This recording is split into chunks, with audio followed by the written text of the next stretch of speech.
Los rumores la envolvían como un manto oscuro, endemoniada, pecadora, enferma, perdida.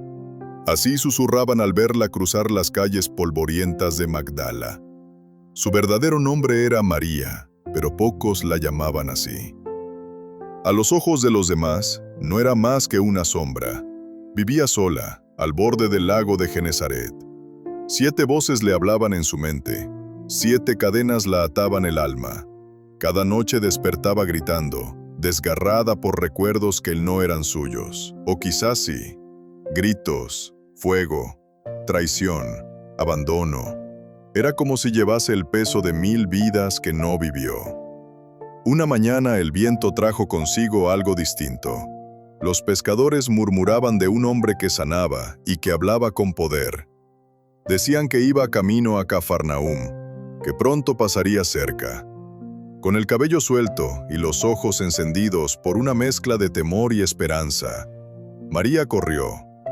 Corrió por senderos que la habían visto caer tantas veces. Corrió con el corazón en guerra, mientras las voces reían dentro de su cabeza. Entonces lo vio. No era como los demás. Su mirada no se detenía en su cuerpo, ni se alejaba con desprecio. Él la miró, como si la conociera desde siempre, y dijo su nombre, María. El tiempo se detuvo. Las voces enmudecieron. El mundo entero pareció dar un suspiro. Y luego, el viento sopló fuerte. Las cadenas invisibles se rompieron.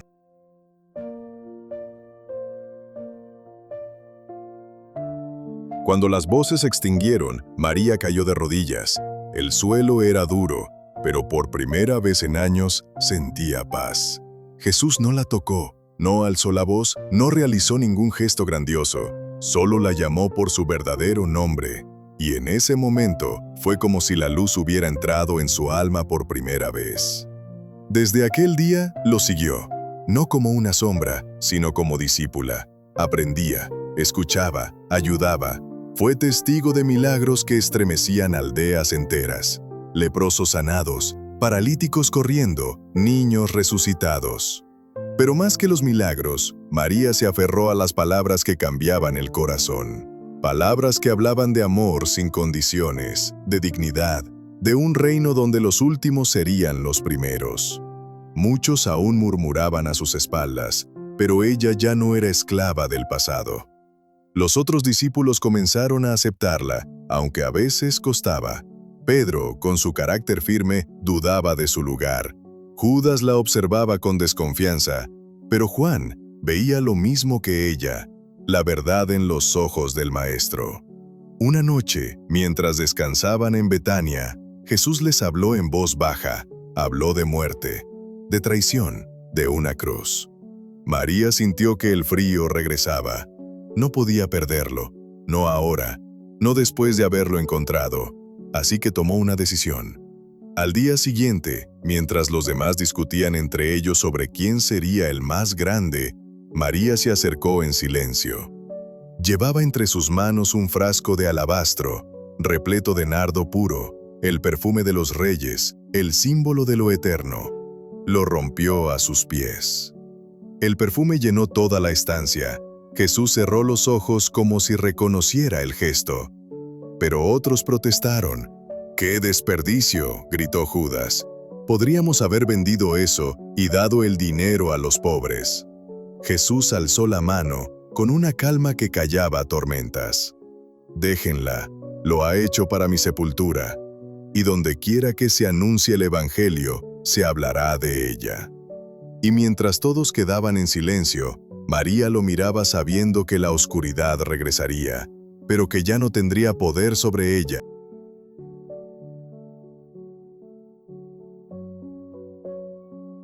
La luna colgaba inmóvil sobre Getsemaní, como un ojo que todo lo veía y nada podía detener.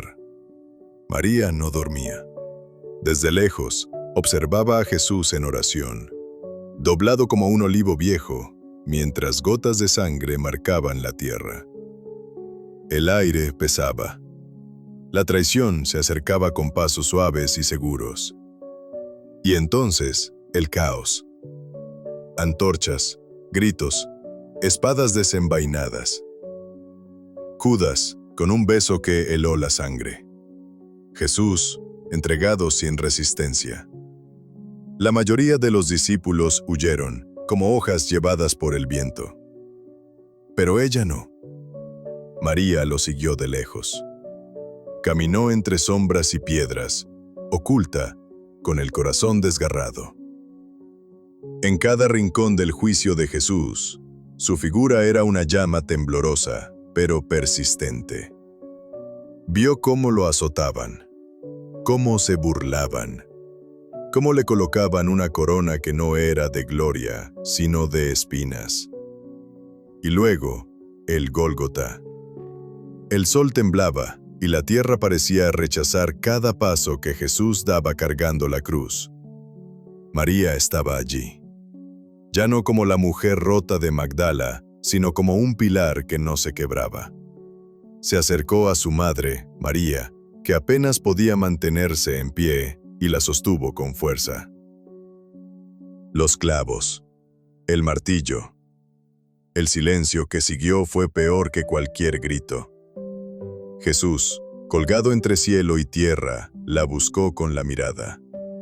Allí estaban, su madre, Juan y ella.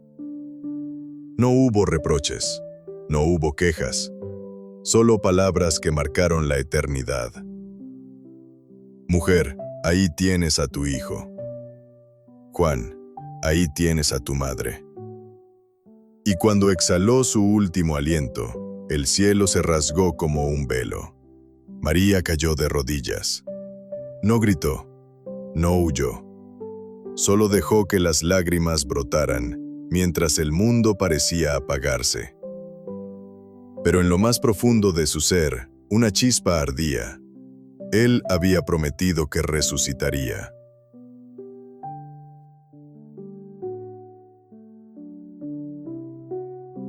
El sábado fue un abismo sin fondo. Las calles de Jerusalén estaban silenciosas, pero el dolor rugía por dentro. María permaneció encerrada, con los ojos fijos en la nada, recordando cada palabra del Maestro. Al tercer día, Él lo había dicho, y si era cierto. Antes del alba del domingo, cuando aún todo estaba envuelto en sombras, María salió. Caminaba con paso firme, llevando perfumes y ungüentos. No podía permitir que el cuerpo de Jesús quedara sin honor. Era su acto final de amor. El jardín estaba frío, cubierto de rocío. Las primeras luces del sol apenas pintaban el cielo.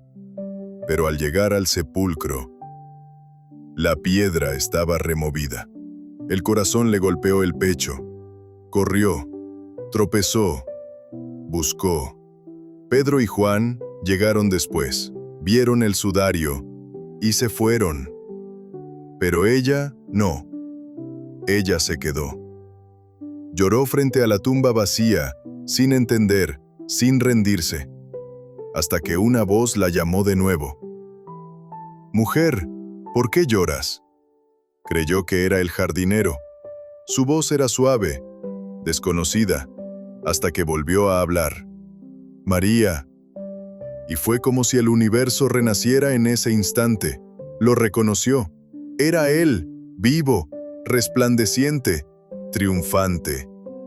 «¡Mi maestro!», exclamó cayendo de rodillas. Jesús sonrió, con esa paz que ni la muerte pudo borrar.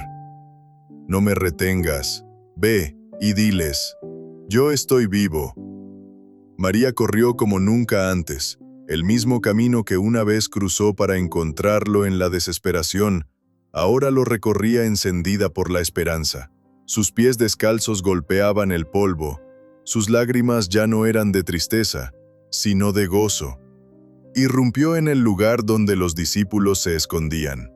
«¡Lo he visto!», gritó, respirando entre sollozos. «¡Él vive! El Maestro está vivo». Nadie hablaba, solo se escuchaba su voz, firme como el trueno, suave como la brisa. Por primera vez en la historia, el Evangelio fue proclamado por labios femeninos, y la oscuridad nunca más sería la misma.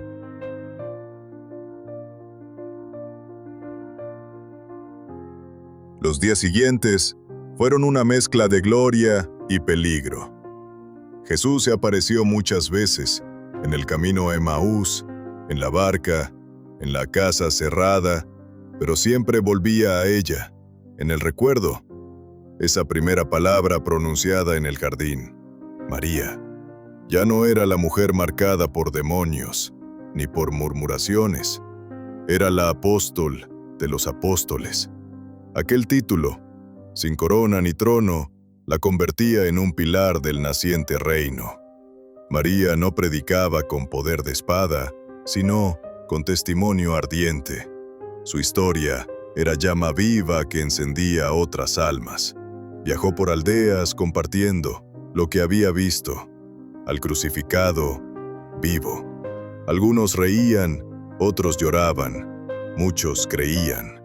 Las mujeres se acercaban a ella buscando consuelo. Los marginados hallaban fuerza en sus palabras.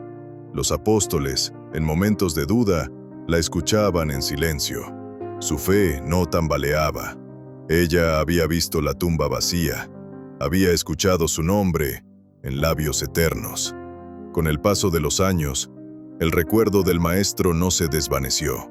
Al contrario, se hacía más claro, más presente. Cuando hablaba de él, su voz no temblaba, su mirada no bajaba. Era fuego.